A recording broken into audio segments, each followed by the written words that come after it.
So we are back in Luke chapter 5, and I'm sorry that I have been MIA for the last week and a half. Texas allergies have killed me. My voice was completely gone, and nobody wants to hear me cough 75 times while I'm trying to talk for a couple of minutes. So my voice is back. I'm finally back to talk to you, and I'm so excited. I did not anticipate doing a video this morning pre-gym because, makeup looks better and real clothes look better, but when you get a word in your belly, it kind of just needs to come out. I've learned that. So, Luke chapter 5. I love the leper's story. It just speaks to me every single time I read it. And the reason why is because pretty much no other passage in Scripture makes me want to know Jesus more than this one. This passage just communicates to me what the heart of Christ really looks like and how compassionate he really is.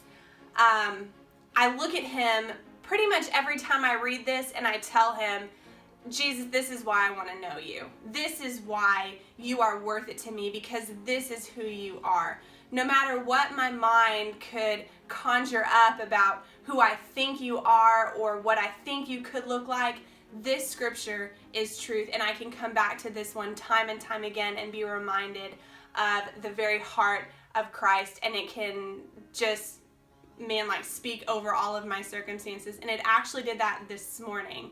So, this story of the leper, the word says he is sick. He had an advanced case of leprosy, and he heard about Jesus, and so he wanted to experience him. So I love that he comes to Jesus and utters the most perfect sentence ever. He says, if you are willing, you can make me clean.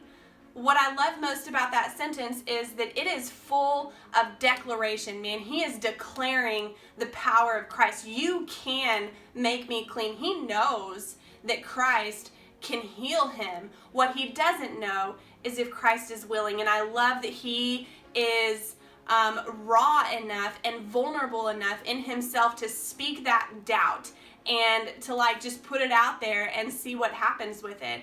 I think too often with us, or with me, I am willing to declare God's power. I will say to him, Lord, I know you can do this. I know you can do this. And God's like, I know that you know that I can do that.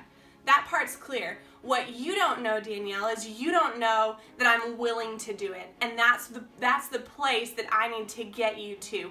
I need to get you to the place where you're willing to crawl to me and say, Jesus, if you're willing, you can make me clean. And I love being able to look back over my life and remember that in my early 20s, 22, 23, when I really came back to Christ, I came to him as this leper. Man, I had an advanced case of sickness, and I crawled to him. If I could have gotten any lower than the floor, I would have. I crawled back to him, and not in the same words, but in the same meaning, I asked him to make me clean. And I didn't have the personal relationship with him enough to know that his heart was compassion and that he was willing. But what he did for me, he did for the leper, and he reached out and he touched him. And before he even healed him, I love this part, before the leprosy was even gone, Jesus made sure that that man knew that he was willing. And he did that for me. He wanted me to know, Danielle, you think that your biggest need is your leprosy, is your sickness. But what you don't know is that your biggest need is that you don't know my heart. And more than I want to heal you physically, I want to heal you spiritually. And I want you to know my heart is willing. So those are the first words that he speaks to that man. He touches him and he says, I am willing. And y'all, that just that undoes me every single time, because those are the three most beautiful words. I am willing. No matter what we come to him with, no matter how sick we are, I am willing. I am willing. I am willing. Y'all, yesterday, I blew it. I just blew it. I reacted poorly to a situation. I allowed my mind to just run havoc over the situation and over my body, and I spoke death into myself because because that's what I do when I'm not consciously focused on the word.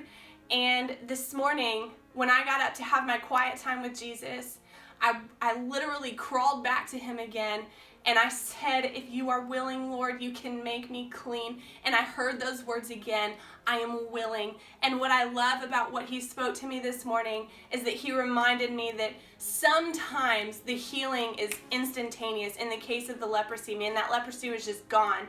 Sometimes the healing takes time. He walks us on a journey, but that doesn't mean that he's any less willing. And he still prefaces any healing with the words, I am willing. I am willing. And I just felt so deep in my heart and in my spirit this morning that somebody needed to hear that besides me. You need to know that you have a God who is willing. Not only does he have the power to meet your need, the power to cleanse you of your sickness and your leprosy, but he is willing. And that should excite you, and that should make you cry because you don't deserve it. But he's willing. He's willing. He's willing. And there's never going to be a time that he is not willing. Hold on to those 3 words today. Man, sink them into your heart. Those times that you blow it and that you have to come back to him, know that you're coming back to a Christ who is so willing and so compassionate. And he loves you so much. Have such a good day.